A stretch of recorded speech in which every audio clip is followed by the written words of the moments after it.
He gets super professional into it and he forgets to start recording us. All right.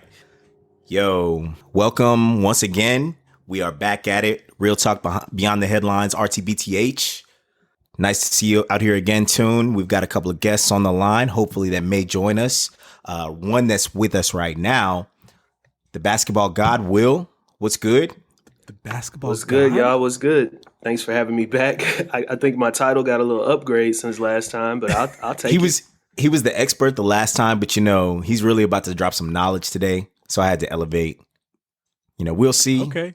All right. We'll see if we have to demote, but I got confidence in my boy Will. So sometimes that happens on RTBTH. You get elevated to God status.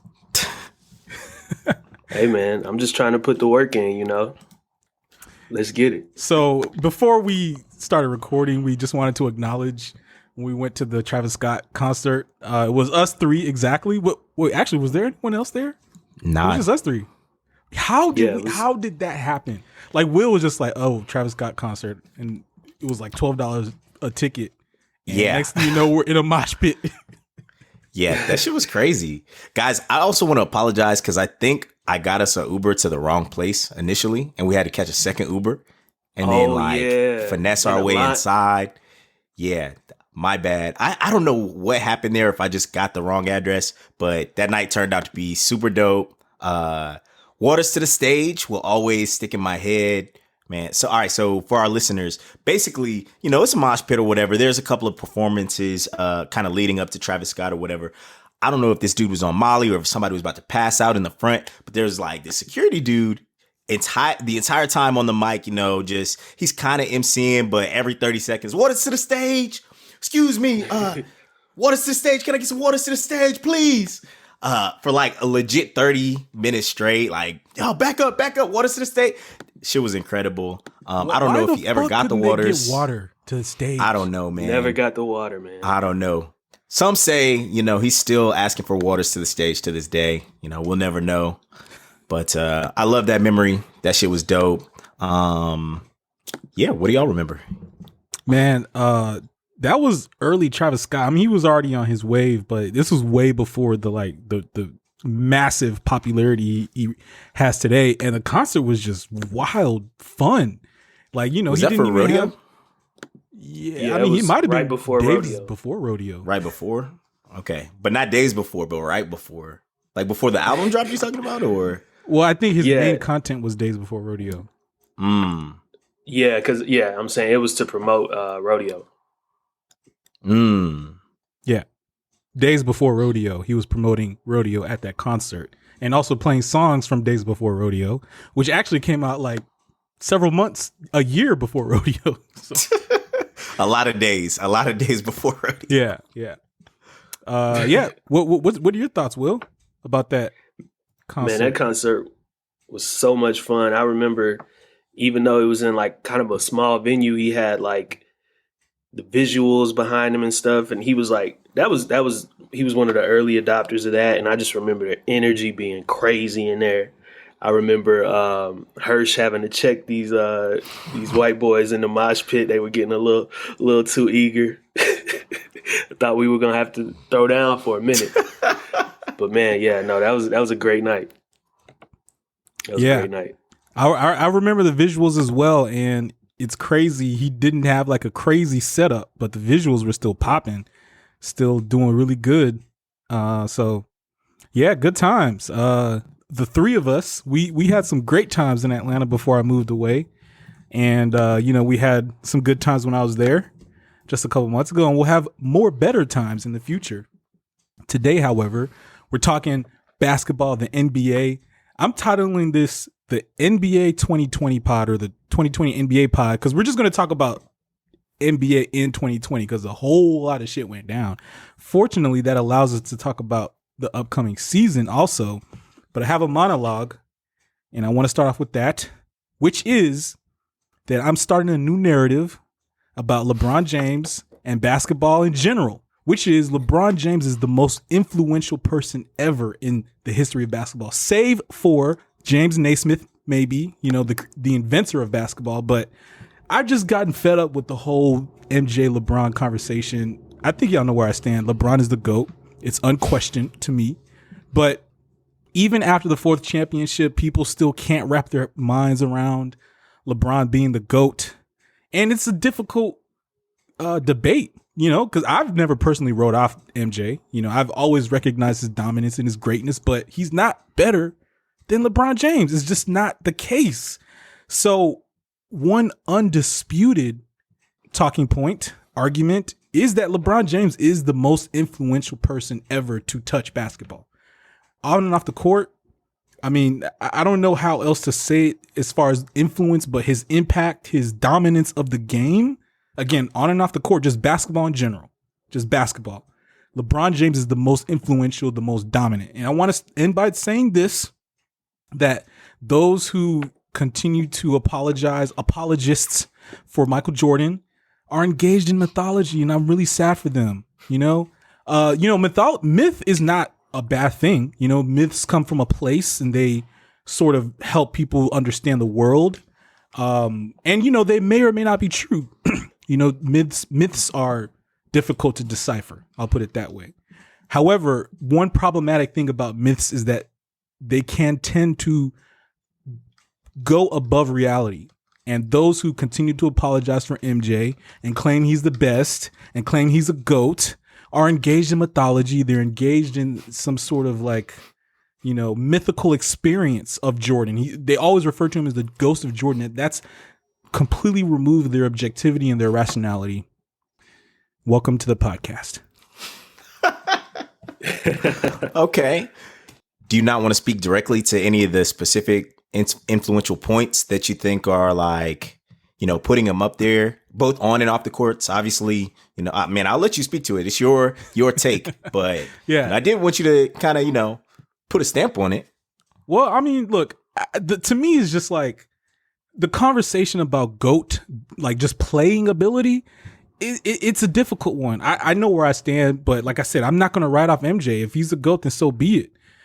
But at the same time, I feel like if you can't call LeBron the GOAT, you're not giving him enough credit. I mean, his impact and his influence on the game is just unbelievable and immense. I think it's incredible that in, the most trying months or year or whatever for the NBA in the pandemic, he's the one that comes out on top because he's pretty much embodied the entire game into his life. He can't, the NBA can't operate without him. He can't operate without basketball. Hold up. So are you telling me that LeBron James beat the pandemic? Is that your take in terms of influence? Because you're not wrong. He is a winner of the pandemic. I just want some clarity. Do you think Michael Jordan couldn't have won in his time, being better than everybody else? No. I mean, I'm sure Jordan could have won, but I'm just saying the pandemic happened. They had to crown a champion, and it turned out to be LeBron. Turned out to be LeBron. It wasn't, because you're saying it as though it should be a foregone conclusion. And even still, I know you're speaking to more than just, championships and rings and things like that. I agree with you in terms of influence in that we live in an age where, basketball players have such a significant voice, on and off the court. I end up watching his show, The Shop on HBO. Where I do think he's definitely made way larger inroads into just general pop culture, not even just, black culture, which it is a reflection of. But he's had multiple TV shows out, Survivor's Remorse on, I want to say that was Stars or some shit. It was all right. It was cool. But it was about his life. And, I feel like, it's crazy to say this while he still has career left to play. We're not I don't want to just be putting him into the retired coffin or whatever, but I'm thinking of what he could do next. I don't know that he would want to coach, but MJ is an owner. I don't know how you say, a player at any point is more influential than the owner, where he has real legitimate power. If he wanted to, he can't just move the team, but, hypothetically, owners can do things that players cannot. And now eventually I do foresee that LeBron, gets his hand on some ownership, but until that happens, go ahead, Will. Okay. Yeah. So I think Tune's, theory is an interesting one. The word influential. I don't know if I would go that route because, you just look at like Jordans, the shoes, and all that stuff. And then, like Herschel just said, Jordan was the first like player to become an owner. That's a door that he opens for LeBron, which I think LeBron is probably going to walk through as well.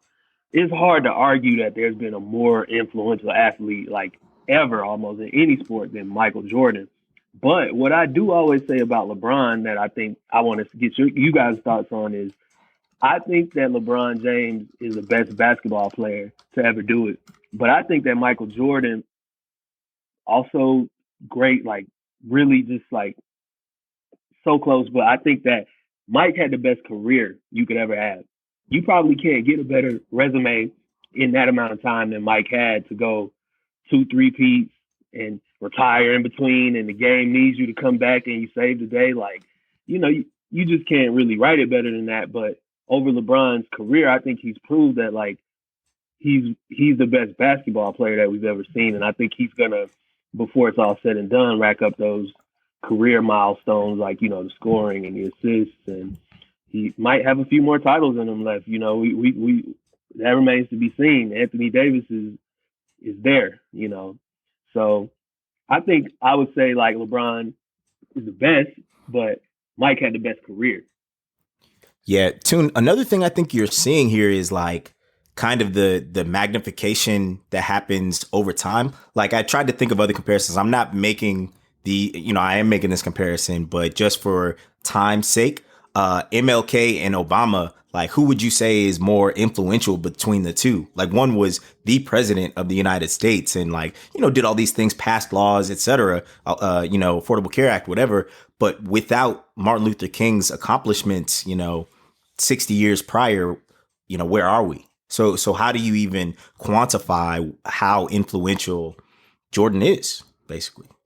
There's like a time multiplier there, right? Yeah. Yeah, it's tough. Jordan being an owner certainly is influential, but we all know he's been very subpar. So I think that sort of limits his sort of impact in that regard. But I mean, what is his job? I get that his job is to create a winning product, but like as the owner, he's not playing, he's not performing. I guess his talent, assessment should be better, but I don't know how you fault him for that. He to be an owner, all you had to do was have money. And you have to have connections and shit like that. But like money is the biggest piece to being an owner. I don't know how much skill is involved. You know what I mean? Jerry Jones not out here, going to the Hall of Fame. Has Mark Cuban been more influential than Jordan in ownership? I mean, he has one championship. But he also has Dirk Nowitzki, who's been with the team his entire career. They're always competitive. They're interesting. They're fun to watch. They always seem to have really awesome, fun, cool players to watch. And that is just outside of the one championship, that's like organizational infrastructure and development. The Mavericks are a great, great team, I think. And, we also know Mark Cuban pretty evidently, meaning he's always in the spotlight and in news as the owner of the Mavericks. So I will say this lastly in this influential conversation. I mean, I just think that what LeBron has done off the court, whether it's the social issues that he's advocated for, his work in the community, developing organizations, the Promise School obviously is the one thing. His sort of involvement in media, I mean, his involvement with businesses. A lot of his compatriots are running businesses, agencies. I mean, it's just an endless list of things. And, this is an argument that, might not be that important, but he never gets into controversy. You know what I'm saying? So it's just like, how could this person who is like such a perfect model for the NBA, like if the NBA could have a player to represent them perfectly, it's LeBron, and still he's winning championships. It's just an unbelievable sort of set of characteristics and things that he's accomplished, which to me, significantly are above what MJ has accomplished. I gotta, I can't disagree with that. And I love LeBron's off the court, some of his moves like the I Promise School. And before that, he was, sending kids to school, paying for college education, the voting initiatives. He did get into a little bit of a hot water with the play stoppage in the bubble. People had different thoughts about that. I think, I think he was doing what he thought was right, but he may have censored himself a little too much in it. I don't know, but yeah. Hold on though. Make some good points. So coronavirus obviously distorts time, but literally at the beginning of last year, he was in that controversy with China, was he not? Where it was human rights shit, and he, decided to go with the money. Which, I mean, wait, because I don't know. Quiet about it. Yeah, they there were some issues with them playing games in China, and then they ended up not even televising the games, I believe. And he was silent on it, yes, but he had the opportunity to speak out. You mean in China? To speak out while he was in China? Yes, yeah, I agree. I feel you. I understand. But if you're here making stances, you make stances. And you're LeBron James. Are they going to kidnap China? You? You're an American. Yes. No, they're not about to. Bruh. All right. That is a fantasy. There's no way. Hey, I got to bring up PBS NewsHour every time, but every podcast. But there was a report from PBS NewsHour about how, over the past couple of decades, there have been CIA agents in the field just getting stunned with these cognitive, physical sicknesses. And the hypothesis is that Russia has been using these targeted radiographic or something attacks. I don't know this technology well, but I'm just it doesn't have to be getting kidnapped or snatched. When they're an adversary and they're communists, and he was in China. Maybe, bruh. We live in a crazy world, bruh. So maybe, but I just have a hard time believing that they would commit such an overt act of that's aggression. That's bruh. You attack any American really for speaking out is kind of problematic. Anytime they snap up journalists and shit. Journalists in China don't get snatched. American journalists don't. They extradite you. They send your ass home and they don't let you poke your head in. How do you know that, Herschel? Bro, they come home and they write books about it. They send you a report. They send you a weekly report of these are all the journalists that we didn't snatch this week. Yeah. You know what? You're right, man. You're right. We don't know the true extent to which shit could be going down. That is a good point. I might be being a little bit naive about that, but at the same time, I don't think there are those capabilities. I know we just watched and talked about the TV show Jack Ryan on Amazon Prime. You and I talked about it, Tunde, but I can't believe that the world is just full of espionage, and I want to believe, but that it can't be that, man. Believe it just can't be. Believe it. All right. Well, I appreciate y'all indulging me. Let's get the basketball expert in and drop some knowledge on us about the NBA. This is what I'm interested in right now. This James Harden situation has got me fucked up because I'm look, flex. You know what I'm saying? If you have the power, he's the prior MVP before Giannis, but you can only do this if you're the best player in the league, or he's one of them. At one point, he was when he won MVP. But I just feel like he's doing it very icky this time around, I just want to know what you got to say, Will. Yeah, man, it's messy out there. Because if you want to look for a parallel of a guy trying to get out with some years on his deal, you can look at AD just a few years ago trying to get out of New Orleans, but he had Rich Paul at the helm, and Rich Paul is a Jedi Knight with this type of stuff. He took all the bullets and they came out clean. But James Harden is just we don't even.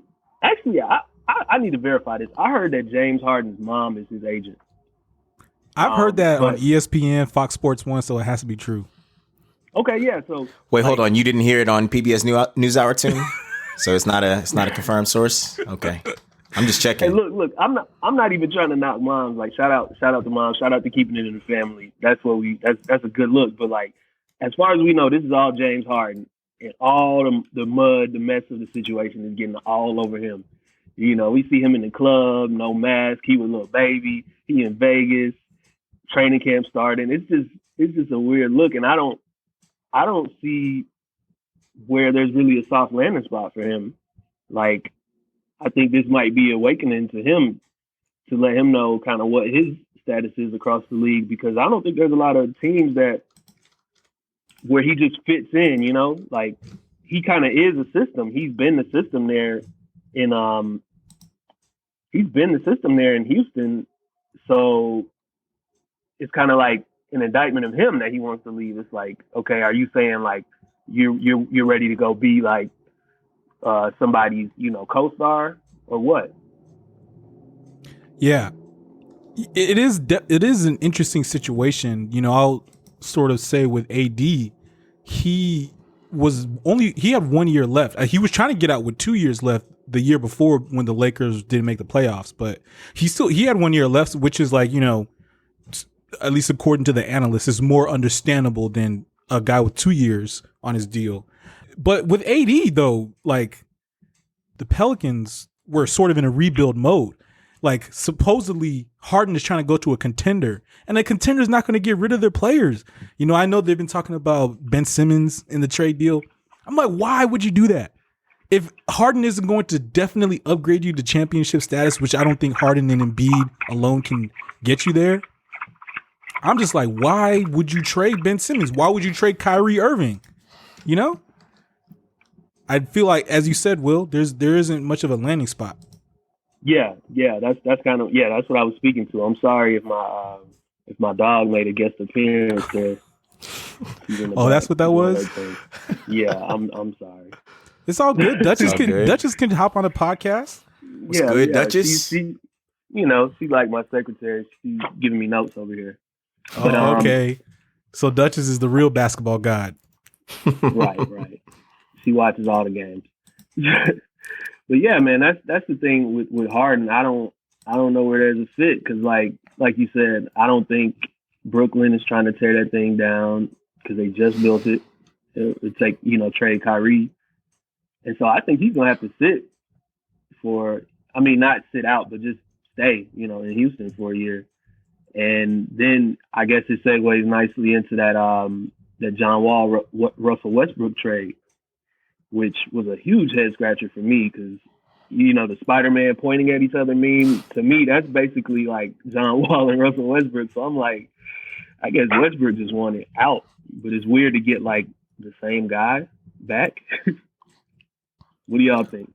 I'm curious more so, or not more so, but I'm also curious about what it says about the management, the rest of management going on in Houston, when you've got so many players like all at the same time just recognize or basically jumping ship. And I feel like that's sometimes a good way to just, identify some real problems. Have they picked a new coach? Yeah, they got a black coach, Steven Tyler. Is that oh damn, Duchess got something to say about the black coaches, man? What's up? Wow. Oh, she loves black coaches. She loves black coaches. But I don't know enough about Houston's ownership to speak to it, but I would be curious, like, have they had issues in the past with relations between management and players? Not that I am aware of prior to this year, but there was some talking points about how guys, particularly Westbrook, wanted to leave because Tillman Fertitta, who is the owner of the Houston Rockets, supposedly gave a bunch of money to Trump for his election. And this is sort of a less basketball, like on the court playing basketball oriented topic. But part of the reason why I don't really care what Harden is doing, and I'm actually happy he's doing it, I'm proud he's doing it. AD, LeBron has only flexed his muscles in free agency, but there is a lot of power at the top and there's a lot of tension. The NFL kind of gets done in every time they do the CBA because, how it's hard to argue for more money when there's all types of dudes who are going to throw their bodies around on the field. But the NBA players are flexing their power in some kind of way, like in combat, in warfare. you're going to exploit your advantages, and I'm glad that they're doing it. You know, it's a true, you know, not necessarily equal, but players and owners are getting more level. Yeah, I agree. I think that's a really good thing. But speaking of the CBA and like the players associations and things, Kyrie is the president of the NBA Players Association, correct? Do y'all know what's going on with him just like not being able to, or not wanting to, or his ongoing feud with the media? Like what's happening there? I just always look up and I'm seeing weird tweets and shit where he's like, yo, I don't talk to pawns, or, you know, some shit like that. Like, what's going on? My boy Kyrie. So here's my theory. So, you know, some of us partake in you know, recreational cannabis sort. Right. And we all, you know, we've had friends we've all had that one friend who started smoking like good weed, and it's just a little too much for them. You know, their personality changes. They start reading weird stuff, you know, maybe dressing different. I really think that Kyrie is in that phase. And what happens is a lot of people go through that phase like in college, like, you know, sophomore or junior year. He's going through it as a 20-something-year-old multimillionaire in the media capital of the world. And it is so weird, but so entertaining, so off-putting, but I can't look away. Yeah, it's like watching a car crash. Yes. I think the good gas, man. I think he just is. I don't know if y'all saw last night. Him and KD were on Instagram Live. They were talking about the offense, and I feel like maybe they were joking around, but like the delivery, you kind of got to go watch it. But Kyrie was talking about like, oh, how many post ups am I gonna get a game? And KD was like, you know, maybe we need to worry about like the offense flowing before we get into like that. Yo, and that's the president of the association, man. So yeah, I hadn't thought of that piece until you brought it up. Hurst, he definitely is the Players Association like president. So, oh boy, interesting, it's gonna be an interesting season. Interesting, yeah. But yeah, that whole he doesn't want to talk to the media thing. I mean, I guess I'm not that mad at it, but it's just his reasoning. Like he was quoting Malcolm X and all this. I'm like, bro, just say what's on your mind. Stop with all that fake deepness. Like you trying to talk over our heads and stuff. You're not that deep, my brother. Just talk to us. Yeah, you know, it's a perplexing situation, and I'm with you, Will. I actually don't even care if he, you know, like I think it's cool. It's a great talking point. Unfortunately, he's getting fined because I mean, Marshawn Lynch did this a couple years ago, but he did it creatively and it was funny. It was awesome, you know. So I feel like if he did something, and I guess maybe that's what he was trying to go for. By the way, I just think it's disrespectful to call anyone a pawn, you know, particularly in society where there's so much like wealth inequality and wealth disparity, but I guess that's what he's trying to do is be creative about it. It's not really working. Yo, he's not reading the room at all, man. It's insane. It doesn't make any sense. But I agree with Will also that, you know, I think, you know, it might be his surroundings, whether that's the gas he's smoking or just, you know, people he's talking to. I mean, we're all seeing, you know, more and more conspiracy theories these days. Like it's hilarious. It's enjoyable. I'm trying to get superpowers. I don't know if y'all have heard about that one on the 21st. December 21st. Yes. But there's a lot of different ones and, you know, none of them make sense. But I think that many times players, people in general, but like, you know, you go through these life stages and you can get isolated and then end up thinking the earth is flat. So I don't know. It's a crazy world. So let's talk about the bubble. So I'm going to see if I can make this make sense in relation to the Nets. But I mean, these guys are supposed to be contenders, right? And, you know, this sort of goes back to the Clippers, but these organizations that are supposed to be so good and they have these awesome players, there seems to be such little organization and structure. I mean, from the Nets, we're hearing Kyrie's going off the wall. I mean, Durant, we've actually only heard good things about him. I hope he comes back and dominates. I fell off the Durant wagon. I'm still off it, but I still think he's a wonderful, awesome player. I hope he continues to be good. But then we're hearing about how these guys don't want to have a coach and stuff, And then so now going back to the Clippers, I was so mind blown when everyone tried to say they were going to win the championship. I'm like, this is a team that hasn't been to the finals, ever? The Western Conference Finals ever? It's like saying that the Browns are going to win a championship. I'm not saying they're not talented, but all I'm saying is like the organization behind them is not there. You're not going to have these sort of like weird media scenarios with Kyrie. If you're a championship team, things could change, So I do feel the bubble, and I want to hear what your thoughts are.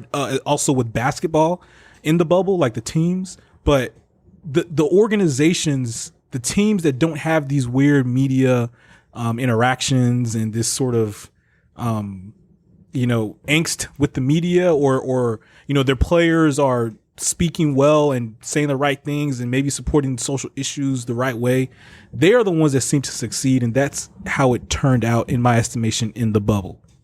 Yeah, so about that, I think that I don't know if that's the thing I zone in on like winning culture, because you can look at KD's last year in Golden State.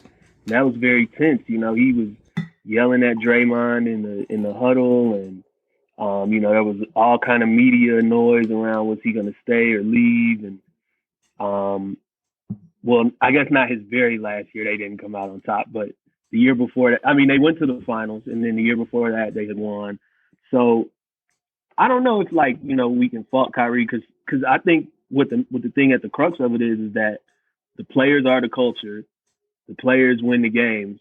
So like if you have the best players as an organization, it's in your best interest to empower them and kind of get out of the way and let them do what they do, at least on the court. But there's got to be some balance. But I think the bubble was wildly interesting. Like going in, I was like, how's this going to work? No fans, but the product that they built, with the video boards and the virtual fans, it was really cool, man. And it just goes to show you how competitive NBA players are, because it didn't matter if fans were there or whatever. Once they tipped off, man, they were competing. Like you can tell guys are dogs, and that's just what's so dope to watch. So we got to put that on display. And watching these first few preseason games, like in comparison with the empty arenas, I think they're gonna have to make some changes to make it look and feel more like the bubble, because that it is not quite hitting the same right now. But yeah, the bubble was great, man. Yeah, I also want to reflect on just the success that they had. Obviously, we're seeing what all the other sports leagues have had to go through. The NFL currently, struggling to put it all together. College football canceling some games every other day. So I am curious to see how it works out this year. And just like you said, yeah, the energy level of these guys playing in larger empty arenas. I just don't know how that's going to work. I don't know if they're going to feel like it's practice, but also even last semester, at the end of last season, which feels like, just yesterday, which again, it's only been, something like 90 days, maybe. It hasn't even been 3 months since the end of the season. I'm curious if there's, enough rest, if we're going to see a larger number of injuries this season. If any other, COVID things kind of spark up, if they end up changing protocols, obviously with more games than NFL and stuff, you have more leeway to move stuff around and shuffle shit. But, we've seen from 2020 that anything's possible. So, I don't know what they're going to do after a meteor hits. So, but yeah, I'm excited for the NBA season. I'm really just excited that we found some way to, recreate normalcy. I think it's helpful, on a larger scale. Obviously, sports don't matter, but societally, it lets people, relax a little bit more. Niggas that have like their gambling habits and the itch, can get it out some way. I don't know if that's positive, but, it's something, right? Something for people to do. So. Most definitely. I am happy that the NBA is starting to feel competitive again. The Lakers are looking pretty stacked, but there's a lot of great teams. I got a hot take for y'all. Jamal Murray is the best 3-point shooter in the league. That's very hot. That's hot. Is it that hot? I feel like it's very timid because it's true. I mean, in a world where we have Steph Curry still alive, Dame Lillard shooting from half court, it's hot. But I will say, Jamal Murray was probably one of my favorites from the bubble. Like I think he might have gotten the most out of it between him and Jimmy Butler, maybe, because he had a wonderful showing, man. And I'm looking forward to what he does this year. I see star in his future. Same. Speaking of though, both those guys you just mentioned, Will, are coming back off injury. So I don't know if Tune, you were just saying like going forward, Jamal Murray is going to be that guy, or because and I know it always will be about your team makeup as well. But Clay is injured again for the Warriors, so I don't know if we'll see the same Steph. But yeah, I do think it's going to be tough to swallow that hot take, bro. We'll have to see. Well, yeah. There's a bit of recency bias. You know, at one point, everybody was pretty much like jocking Kawhi Leonard after he won the championship. Best basketball player in the league. That's all I heard. And it wasn't hard. It was kind of hard to argue with it because he did just like lead the team, a country, to a championship. So I think I'm like falling into that a bit with Jamal Murray, but I feel like I did see him do things that I'm just like, wow. Like, you know, he can pull up from anywhere. He can pull up off the dribble. He can pull up off the screen. But I just feel like there is no 3-point shot he can't shoot. And okay, yeah, Damian Lillard, probably him too. Curry, you know, I think he's more of a distance shooter. Like, I don't know if he can shoot any 3-point shot. Like, I'm talking about coming off the screen, like immediately off the screen, or any dribble, you know. Curry, okay, yeah, maybe. But Jamal Murray, I was convinced, like, there's no 3-point shot he can't pull off and have a good chance of hitting. So that's just where I'm coming from with that. We'll have to see. One of the main things, you speaking of Curry, that's one of the main things I'm watching this year. You know, no Clay. You know, in the post KD era, this is really just Steph's team again. It's Steph, Draymond, and some. Well, I guess we count Andrew Wiggins. Iggy is gone, and yeah. Some young guys. You know, this is really like Steph's chance to silence a lot of haters, and I want to see if he can do it and stay healthy as well. That's a big key. Indeed. Where do you stand with Draymond Green? You think he's going to be like a solid contributor for them? I think that's a reasonable bar to put it at. Yeah, I think he's going to be a solid contributor. But I kind of feel like I don't. Okay, this may be a hot take, but I feel like we're kind of like on the back nine with Draymond. Like his best basketball may have been played, you know, already, and from here on out, he's going to be maybe a solid guy, but in decline. And I think it really just matters on where he sees himself, you know, because if he wants to get out there and shoot threes, that's going to hurt him. But if he's content to, you know, get rebounds and pass and play defense and just, you know, be the heart of the team, yeah, he'll still be very solid. And but, you know, we'll see. We'll see how he plays. Because, yeah, that 3-point shot, I just think of that classic meme where they photoshopped like a book bag on him. They said Draymond shoots like he got a book bag on. And I can never, ever unsee it. I can't unsee it. Will's just got an automatic imaginary book bag on Draymond anytime he watches him play. Yeah. You know, it's crazy. I feel like Draymond was hitting the three. Like when the Splash Brothers were really going off pre-KD, he was hitting the three. That was like, if I remember correctly, like one of the more devastating things about them was that if Clay and Steph are going off and then Draymond hits a few, like you can't really win. So it's interesting because, that guy seems to be gone, disappeared. Yeah. I don't know what happened. Well, 4 times to the NBA Finals, man. And, got to bring up my boy again, LeBron. But every single one of the Warriors has suffered like a really serious injury. Steph had one pretty much for most of last season. Clay, Durant, Draymond was injured for a time last season. I mean, to me, that's 4 times to the finals. That's what it is to me. So when you got a guy like LeBron who went 8 and then 10 total, and he hasn't suffered anything like that. I mean, I know where Herschel's about to go with this one. Herschel. Go ahead, man. You got it. Herschel thinks LeBron is on HGH. But I wasn't going to say it, but, I was going to make some allusions, yes. But, I mean, it's just crazy how this dude just, like, balls and seems to still have time to rough around with the kids and whatnot. But, yeah, I mean, lots of interesting things in the bubble. I'm curious where you guys stand on bubble asterisks. I personally believe it's a good asterisk because the bubble is challenging. The psychological strength required to persevere, I think, was quite heavy, probably. However, it's not too much of an asterisk because they did not have to travel. They probably had a lot of great amenities. But I think asterisks are problematic because is this season going to be asterisk? Everything post-pandemic, what day was it, like March 17th? Yep. March 15th. I got my ticket to the Hawks game. I still keep it. When they kicked us out, it was one of those like contests where if the opposing team misses 2 free throws, we get a free Chick-fil-A chicken sandwich. They come over the intercom with like 5 seconds left in the game, and we're like, yeah, nah, actually due to coronavirus, we're not going to be passing them out. And that was a sad day. Oh, so you went to the game? Yeah, I got the ticket right here. Yeah. What, March 15th? Yeah, you got to keep that. Mm-hmm.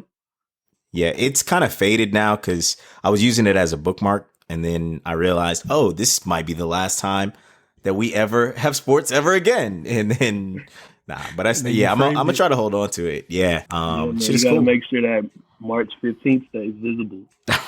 right. Show my kids the marker, get a little marker going. Yeah, but everything, since that moment is an asterisk in all aspects of life. So I'm just like, if you claim the bubble was an asterisk, like every championship until we, see normalcy again. And according to Nicholas Christakis in his new book, I'm blanking on the name. It's Apollo something, but it's about the pandemic. He says that we're not going to get back until 2024. Well, probably not. To whatever normalcy is, to whatever non-mask wearing. Yeah, probably so. But I'm curious, since you mentioned like the hardships and the good things, the nice amenities in the bubble, what was that NBA player fucking Uber Eats talking about? What kind of lobster tails and fucking delicious, incredible fucking 5-star chef shit were they ordering? Because also, I always thought about this even during the pandemic. I don't want a steak to go. What the fuck I'm gonna do with a steak that it's been 15 minutes at least driven from wherever? I always wondered about that. So hopefully someday RTBTH will have on a real NBA player that played during the pandemic. They were in the bubble, so they can really speak to this stuff. Because these are the questions that the people have, Hopefully LeBron James. Just saying, that would be my preferred bubble player. But yeah, where do we stand with the yeah, asterisk? He wasn't in the bubble. He was at home smoking weed. That's perfect. We want to know all the questions. Yeah.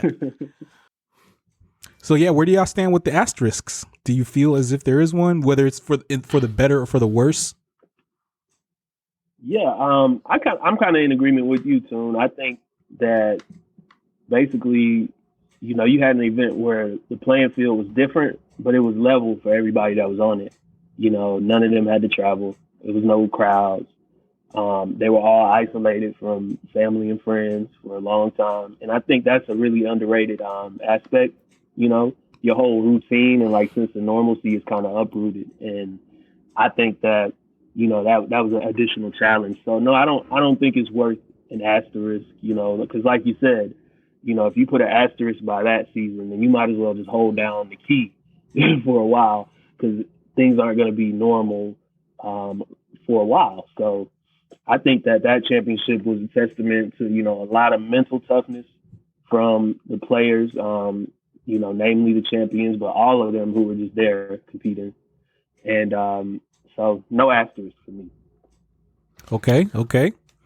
I would also agree with you, Tune.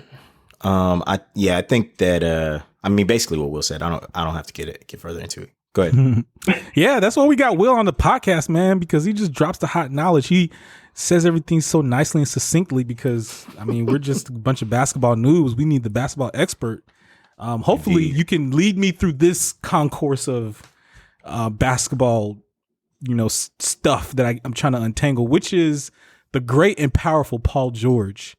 I really just don't know where I stand on this dude, because to me, he's one of the best players in the league, just all around. He has everything. He can shoot. He's lengthy. He plays defense. He doesn't get tired. He dunks on people.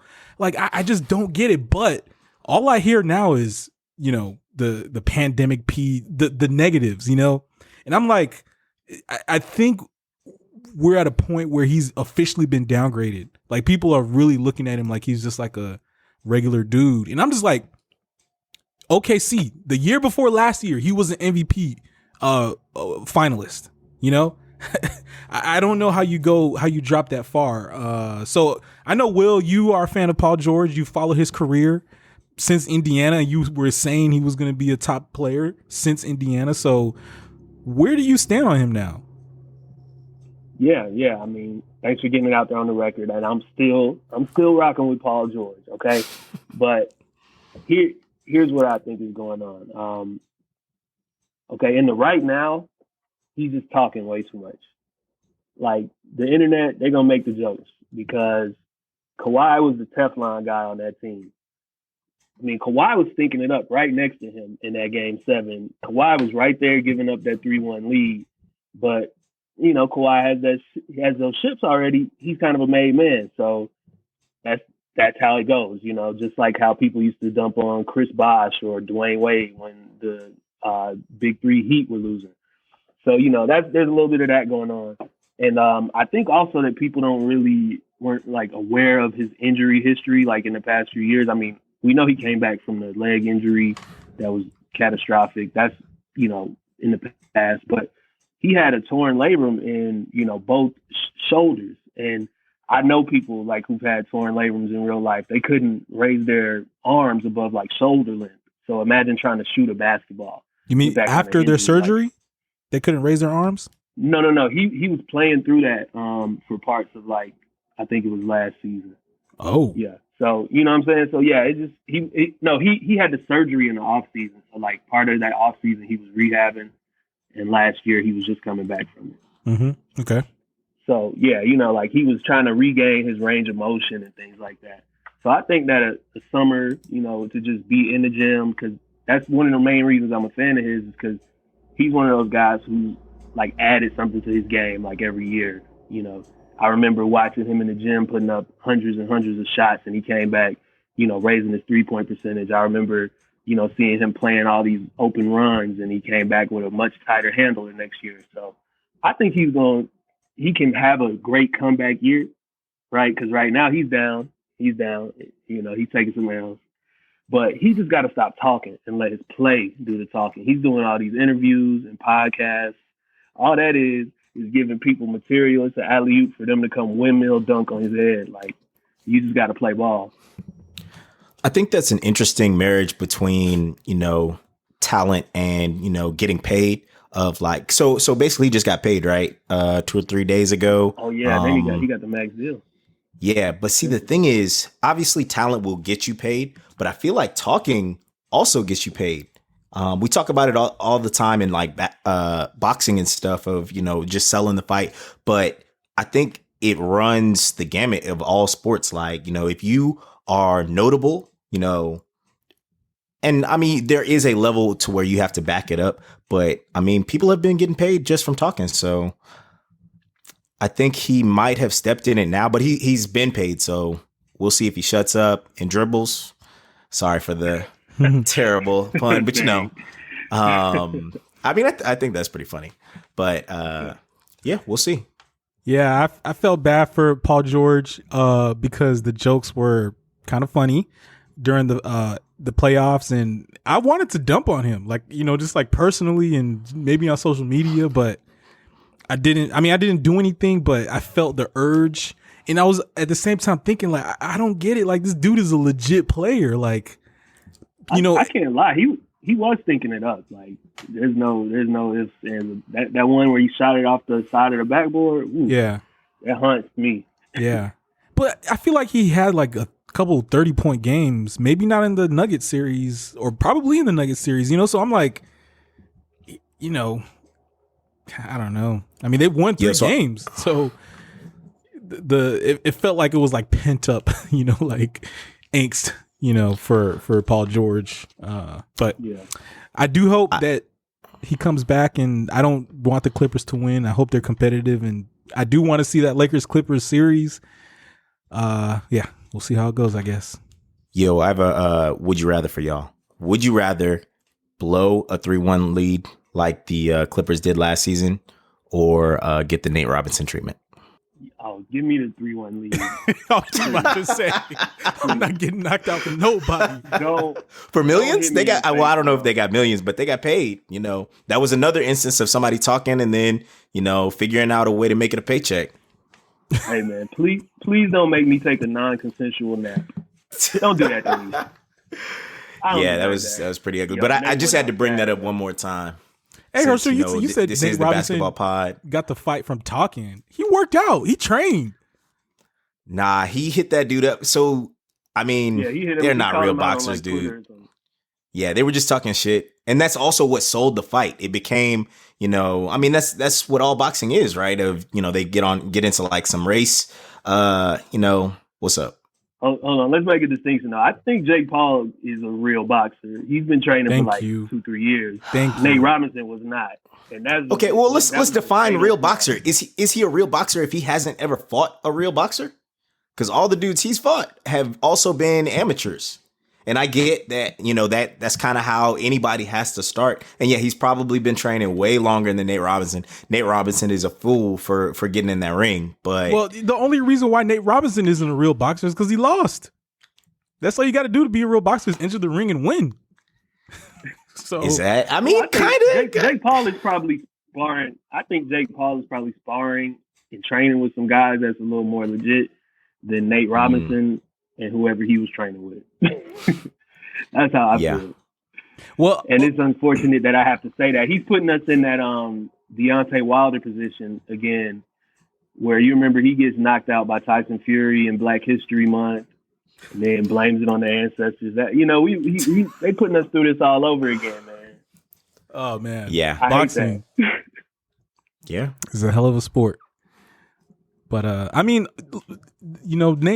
Jake Paul did an interview on ESPN. I saw it on their YouTube, and he was saying how he wrestled in high school, and he's like always been an athlete. And I guess Nate Robinson has been too. But I mean, a lot of these MMA guys, they just wrestled, and then they just, I don't know what the transition is like, but they wrestled. Daniel Cormier, he won, I think, something in college, and he went to the Olympics, and then next thing you know, he's got 2 belts. So it's not going to the MMA for Jake Paul, but it seems that it's not a ridiculous transition from, sort of a combat sport, I guess, from wrestling. So, yeah. Maybe so. Well, the podcast has been great so far.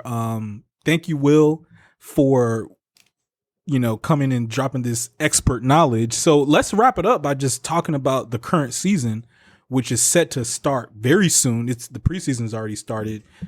We've seen the offseason moves, and I just want to hear what your takes are. You don't have to necessarily drop like your predictions, because if you drop them here, it's certified and it's recorded. So if they don't pan out, we're coming back to haunt you. No, I'm kidding. But let's start off with the Hawks. Trae Young, he's that guy. He's that dude. It's certified. He's a legit player. He's one of the best players. I don't know much about their offseason moves. Start off with the Hawks and then, go from there. Yeah, so speaking of off season, with that shortened schedule, it seemed like free agency was like one weekend and it was just a flurry of activity. So I'm still catching up a little bit, but I do know the Hawks were, very aggressive, picked up guys like Danilo, Gallinari, Rondo. I have questions about some of the pickups and some of the directions we were going and the impact that it's going to have on the young guys. But I do think that, we should expect a little bit of an upswing from the Hawks because, like you said, Trae Young is a star. He's ascendant, and I'm looking for him to continue to grow, John Collins to continue to grow. But the big thing for that team is just going to be, can they play just a little defense? Just can I see a little bit? and we can get like 10 plus games right there. But yeah, I think it's gonna be an interesting season for the Hawks. Playoffs? Kind of prediction right here: the Hawks will get at least a 7 or 8 seed, be in the playoffs this year. Okay. Put my name on it. Okay, that's a Russell Westbrook don't come for their ass. Wizards are in the mix now, right? Maybe. Yeah. Wizards in the mix. Okay, so Charlotte maybe. We'll see. So I don't want to direct your evaluation of the season too much because I want to hear what your pure hot take is, or just regular takes, because this is rational logic that you're using. But I do want to hear what you're saying, what you got to say about the Bucks. I mean, Giannis is one of my favorite players. Y'all saw me. I had the All-Star jersey when I was in Atlanta. Giannis, the MVP. I was feeling like the MVP that weekend. Shout out Herschel. Actually, should we? We're Herschel's groomsmen, bro. Yeah. Has that not been broached on the podcast? No, not yet. I don't think so. Yeah. Yeah, we got the best man in Tunde right here. I'm honored to be in the groomsmen as well. Appreciate that, Hirsch.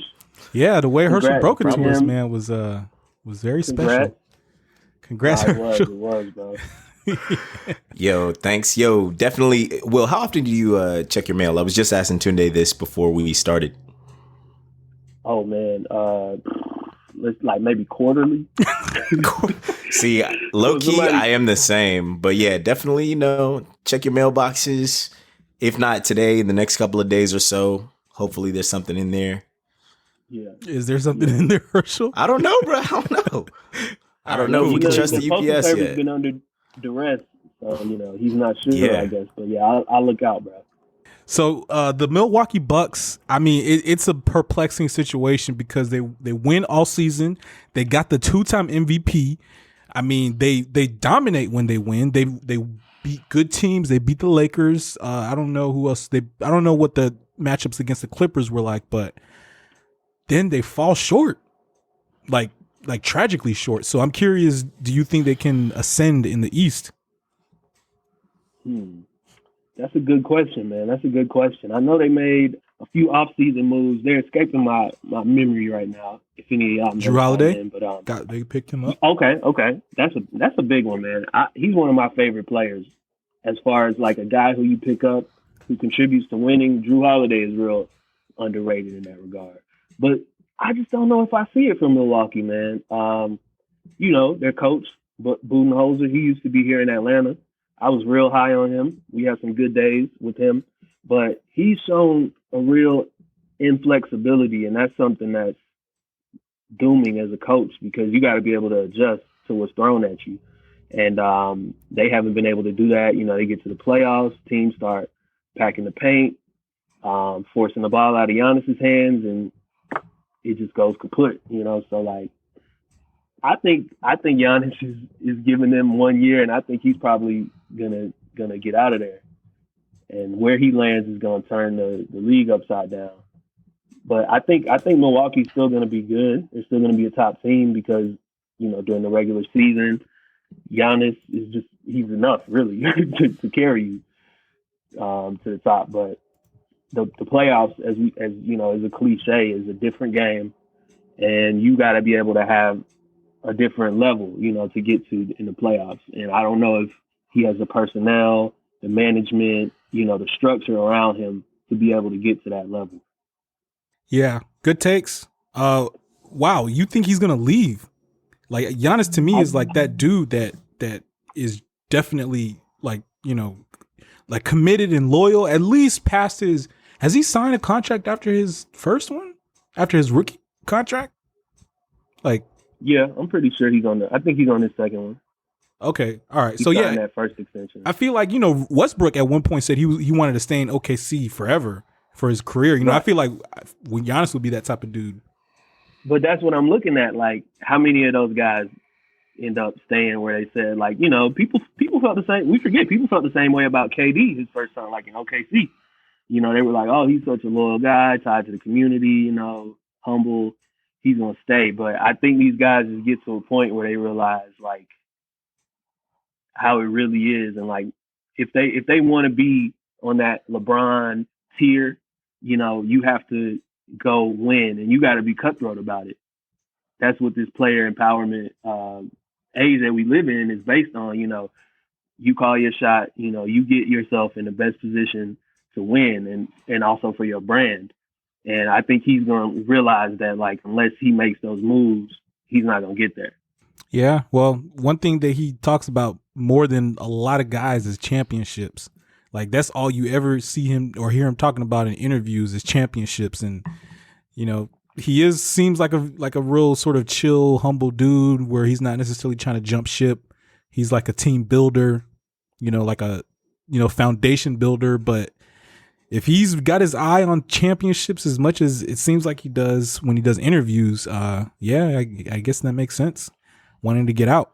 Okay, so, you know, whether it's playoffs or championships, finals appearances, MVP awards, what does the future season have in store for us, Mr. Expert? Okay. Let's see. I think this year we may see an Anthony Davis MVP. I think that's not out of the realm of possibility at all. You know, as the miles keep piling up for LeBron, he hasn't showed, you know, much signs of slowing down, but I think consciously he's got to know that, you know, in the future this is going to be AD's team, and it's fine to go ahead and start prepping him for that now. And I think that's only going to strengthen their culture, you know, if he's able to get those kind of accolades right now, you know. That's going to bode well for them. So I think you're going to see an aggressive, dominant AD, possibly. Let's see what else. Yeah, by the way, I'm excited to watch. Real quick, that's a good take. I mean, we've pretty much heard AD would be the MVP since he entered the league. You know, I remember a long time ago, probably maybe the first podcast that the expert did with us, we were talking about dudes getting Andrew Lucked, you know, getting a little bit too much hype before they actually achieve the accolades. But yeah, I mean, he's an MVP player, so we'll see. Anyway, onward, Mr. Expert. Yeah, looking at rookies coming in, I don't really have a prediction for Rookie of the Year. I can just say that I'm excited to watch LaMelo. You know, just from his first few preseason clips, you know, he wasn't necessarily like he I don't think he scored in his first game, but still a lot of highlight plays. His feel for the game looks amazing, and so I'm excited to see what he can do. Who are some other? Throw out some other like rookies. Am I missing anybody? The UGA guy, Wiseman, for the Warriors. Oh yeah, we got Edwards, we got Wiseman. Yeah, Wiseman is in a position to be able to like make a real big contribution coming in. So we'll see, you know, if he's up to it. I know I didn't get to, you know, watch him much because his college career got cut short. But so I'm excited to watch him too. As far as what's another we want to talk playoff teams. Yeah, I mean let's get into the playoffs just in general, but I mean I think it's probably not very smart to go against the Lakers right now. Not to say that they're going to win it for sure, because anything can happen in the season, but if it's anything like last season, unless the KD and Kyrie really just go all the way off, I just don't see how any team can really run with the Lakers. But as far as just contenders, or perhaps if you feel like there could be a Laker upsetter, what do you think the playoffs are looking like? Yeah, I still definitely, no surprise to y'all, I'm sure, got the Lakers as the favorite. I don't even think the Clippers rivalry is going to be as much of a thing this year. I think that psychologically, I don't know if how they're gonna bounce back from last season, you know. And also, one thing that gets under discussed is, you know, how healthy is Kawhi Leonard? Like, really? Because we know that, you know, he's on this load management program. His whole exit from San Antonio was over that quad injury or whatever. I mean, like, is it fair to say he's on the decline? Because, you know, he didn't look that great when we last saw him in the playoffs in the bubble. So I think that's something I'm really watching, like how much Kawhi has left. But out west, I don't see too much competition for LA. However, I'm interested in Phoenix. They picked up Chris Paul. They had a great showing in the bubble. Devin Booker is a dog. And I'm interested to see if they can finally turn that corner. All them draft picks they've had over the years and being sorry, can they finally, capitalize on that momentum and like get into the playoffs or something, get back there. But out east, man, it's kind of wide open. You got you've got Boston, you've got the 76ers, you got the Bucks. Did the 76ers make some moves? I'm pretty sure they did. I am not recalling anyone big time. No? Right. Dwight Howard. I know they've been Dwight Howard, okay. I know they've been discussed as a landing spot for Harden as well, so we'll see, what that looks like. Yeah, this is show improve year for Simmons and Embiid. I feel like, if they can't make it work this year, one of them has to go, and my money would be on Simmons. Simmons to leave. Yeah. They also got Danny Green, by the way. Danny Green. What? I feel like he's still a good player. He's stealing money.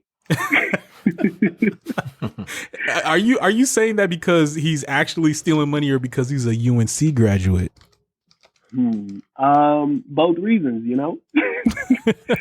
A UNC grad is more likely to be stealing money. You know how that works. They're bad people. They're bad people is what I'm saying.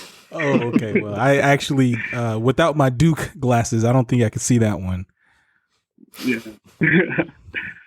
So, yeah, but talking about out east, I guess if I really had to call it, I think Boston might take that step. I know they lost Hayward, but he was kind of struggling to integrate there. My guy, speaking of Duke, Tatum is showing that he's really that guy, like he can carry a team. So I think that they got a real strong chance. I know the Wizards picked up Westbrook. I think that's going to be an uptick for them because, Westbrook gets knocked a lot, but man, he's a really good player and he's a great teammate. He goes hard, and I think he makes other guys on the team want to play, for him and with him. So that'll be fun to watch him and Brad Beal, who's very underrated. I feel like Brad Beal is a bucket, but so they can be like a maybe 4 or 5 seed. That what you said about Westbrook is very true, and I do think he gets knocked a lot. I guess in OKC they didn't show up post KD really. I mean, they made the playoffs, and then in Houston it really is questionable whether it's a James Harden thing or a Westbrook thing. But I don't see how you can't win games with Westbrook. And again, you throw in a guy like Bradley Beal, who I think could play a lot of different ways. He's more mature. Back in the day, people used to knock KD because he wasn't really taking over like he should. Westbrook too is more mature, so maybe he'll allow Bradley Beal to take over more. But if you got to do like Westbrook, but then if he just lays low a little bit so the other, his teammate, his backcourt teammate can like go off when needed, hit threes, make some shots off the ISO. Why can't you win games? Definitely. I think that that's what I say. I think they're going to be fun to watch. I think Washington's going to have a different energy because things have gotten stale there. John Wall being injured for like what seems like the last 5 years, but I think it was a couple seasons. Things just got kind of stagnant there. They were kind of stuck in the mud. I think I did make fun of the trade, but I guess I can kind of see what Washington was thinking now that we talked through it. Westbrook is a shot of energy there, and I think that's what it'll be. Cool. Okay, that was a great analysis, a nice overview of what to expect. I think it's going to be an exciting season. Like I said earlier, I'm glad the NBA is competitive again. And yeah, the Lakers are looking really strong, but I don't think they're maybe they are a lock, but I think they can still be competed against. I think the Nuggets can make them go 6, maybe 7, really, honestly. So I'm excited for the season. Thank you for dropping this expert knowledge about the NBA, Mr. Will. Mr. Expert. This is Real Talk appreciate Beyond y'all the having me, Headlines. man. Most definitely. Hopefully we Most can get the def. basketball prince on the podcast so y'all can duke it out. Because I bet Man, he's got I some think hot he's ducking takes. me, man. I think he's ducking me, man. Yeah, his debate skills might really just not be what they used to be. So I don't know. We'll see, man. Any last words, Herschel? Nah, man. Thanks for listening. We out. Peace. Peace.